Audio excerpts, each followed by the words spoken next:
ابو سعید الخدری نے آ کر کے حضرت عمر کے گھر پہ دروازے پہ دستخط دیا، ادخلو آ سکتا ہوں، السلام علیکم ادخلو آ سکتا ہوں، السلام علیکم ادخلو آ سکتا ہوں۔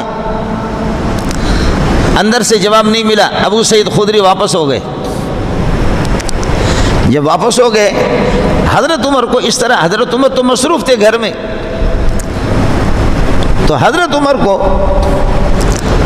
یہ تھوڑی سی یہ ہے کہ شبہ ہو گیا تھوڑا سا کہ ارے بھائی میرے دروازے سے ابو سعید خدری کی آواز میرے کانوں میں پڑی، جا کر کے دیکھ لو۔ جا کر کے دیکھا کہ جی وہ تو واپس چلا گیا۔ فرمایا لے کر کے آ جاؤ۔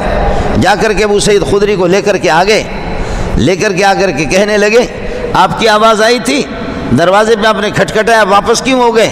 فرمایا قرآن بھی کہتا، میرا نبی بھی کہتا ہے 3 مرتبہ سلام کرو، اجازت لے لو۔ اگر کوئی اندر سے اجازت نہیں دے رہا ہے تو وہ مصروف ہے، اپنے کپڑے بدل رہا ہے، یا غسل خانے کے اندر ہے، یا باتھ روم کے اندر ہے، یا اپنے کسی اور مشغولیت میں لگا ہوا ہے۔ جب اجازت نہیں دی، 3 مرتبہ میں نے سلام بھی کیا، 3 مرتبہ اجازت بھی مانگی، جب اجازت نہیں تو میں کیوں کھڑا رہوں، میں واپس۔ حضرت عمر نے فرمایا آپ کے پاس کوئی ثبوت ہے؟ فرمایا جی میرے پاس نبی کے ثبوت ہے، حدیث ہے، آپ اگر اس مجلس میں تھے نہیں لیکن میرے پاس گواہ موجود ہے۔ محمد رسول اللہ نے اپنی زبان سے یہی ارشاد فرمایا۔ حضرت عمر نے فرمایا میں تسلیم نہیں کروں گا جب تک آپ اس کا ثبوت پیش نہیں کریں گے۔ فرمایا بڑی خوشی سے، بہت یہ ہے کہ جناب بڑی خوشی سے لے لے ثبوت۔ حضرت ابو سعید خدری نے گواہ پیش کیا، بتاؤ محمد نے یہ بات بتائی تھی نہیں بتائی؟ لوگوں نے کہا کہ بتائی تھی، لیکن حضرت عمر چونکہ اس مجلس میں تھے نہیں، عمر نے فرمایا کہ واہ ابو سعید واہ، ہم تو بس تجارتوں میں اپنے مصروفیات میں لگے، اس قسم کی حدیثیں بھی ہم سے چھوٹ گئیں، آپ کو پتہ چل گیا، ہمیں پتہ نہیں چلا۔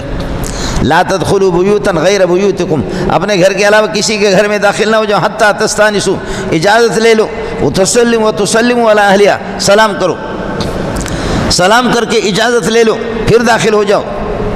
ذالکم خیر لکم ان کنتم تعلمون، اگر کچھ علم رکھتے ہو، سمجھ رکھتے ہو تو یہ بڑی اچھی چیز ہے۔